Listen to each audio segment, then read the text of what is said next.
विपक्षी इंडिया गठबंधन में फूट की खबरें अब मात्र खबरें नहीं रह गई, इनकी आपसी कलह अब खुलकर सबके सामने आ गई है। देश में आम चुनाव होने हैं, ऐसे में देश के सभी विपक्षी एक होकर भारतीय जनता पार्टी और प्रधानमंत्री नरेंद्र मोदी को हराने के सपने देख रहे थे।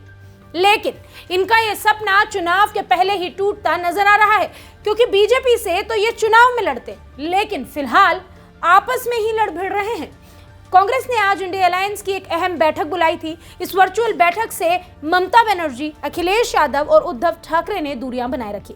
हालांकि बाद में ममता ने व्यस्तता का बहाना किया और इंडिया अलायंस के प्रति अपनी निष्ठा भी जताई, लेकिन साथ ही साथ टीएमसी ने कांग्रेस को एक आईना भी दिखा दिया और कहा कि कांग्रेस को पश्चिम बंगाल में अपनी सीमाओं को पहचान लेना चाहिए। इंडी गठबंधन के शीर्ष नेता शनिवार को गठबंधन को मजबूत करने, सीट बंटवारे पर एक फॉर्मूला तैयार करने और संयोजक बनाने पर निर्णय लेने के लिए चर्चा करने वाले थे।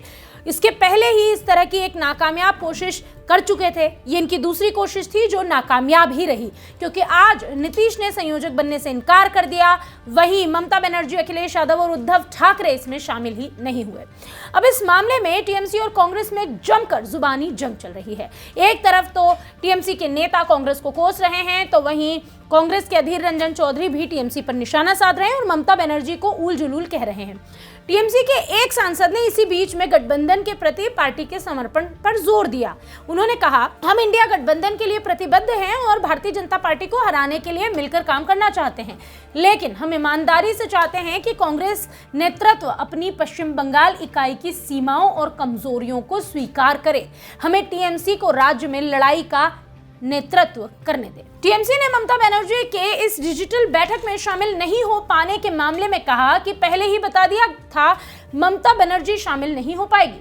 उन्होंने कहा, हमें बताया गया कि कोई और इसमें शामिल नहीं हो सकता, क्योंकि इंडिया गठबंधन के प्रत्येक घटक दल से केवल एक व्यक्ति को ही इसमें शामिल होने की अनुमति है।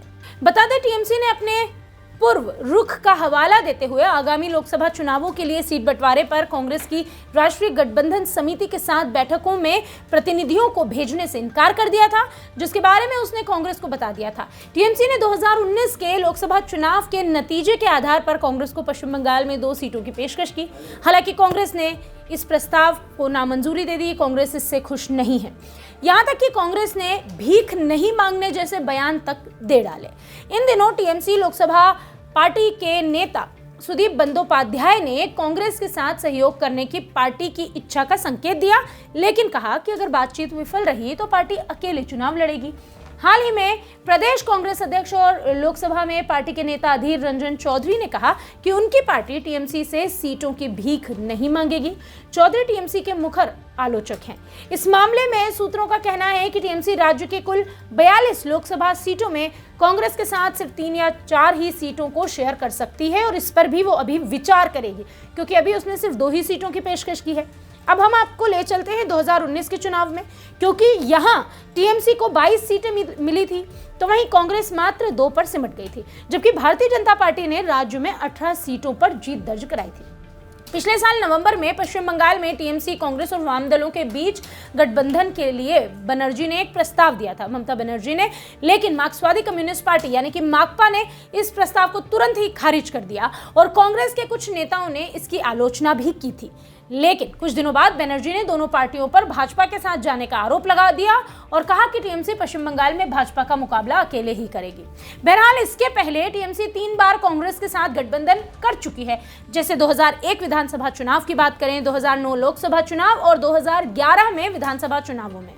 इस बार प्रधानमंत्री नरेंद्र मोदी और भारतीय जनता पार्टी को हराने के लिए जिस इंडी अलायंस को बनाया गया था, जिस इंडी अलायंस का जन्म हुआ था, उनमें कोई भी एक दल ऐसा नहीं है जो किसी भी एक विचार पर सहमत हो रहा हो। ये लड़ाई जो है, ये अपनी जमीन की लड़ाई है, अपनी सीटों की लड़ाई है। इस जंग में भले ही टीएमसी कांग्रेस को गठबंधन के लिए हाँ कह रही हो, प्रतिबद्धता का हवाला दे रही हो, लेकिन कहीं ना कहीं दबी जुबान में उसे बंगाल में उसकी हैसियत भी दिखा ही रही है। टीएमसी और कांग्रेस की इस खींचतान पर आपकी क्या राय है? कमेंट बॉक्स में हमें जरूर बताएं। वीके न्यूज, राष्ट्र के नाम।